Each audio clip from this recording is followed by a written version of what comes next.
उपमुख्यमंत्री एकनाथ शिंदे यांनी रामदास कदम यांचा ढाण्या वाघ असा उल्लेख केला आणि त्यांचं कौतुक केलंय।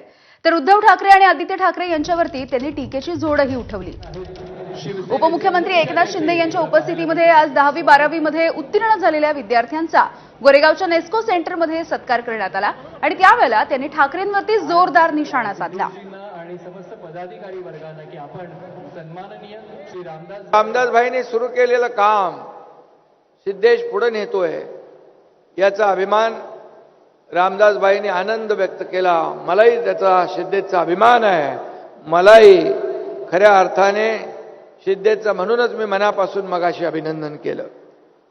रामदास भाई आमचे शिवसेनेचा ढाण्या वाघ आहे। निवडणुका येतात जातात, परंतु निवडणुका आल्या की काही लोक एक दूसऱ्याला बदनाम करण्याचा प्रयत्न करतात, पण खुद के गिरेबान में झांक के देखो, जिनके घर शीशे के होते हैं वो दूसरे के घरों पर पत्थर नहीं फेंका करते।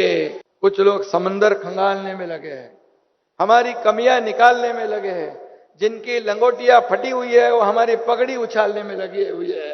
आणि म्हणून ज्यांचं आता ठीक आहे, मुलं आहेत, विद्यार्थी आहेत, तुम्हाला मी एवढंच सांगतो, शुभेच्छा देतो तुमच्या भविष्यासाठी, उज्ज्वल भविष्यासाठी।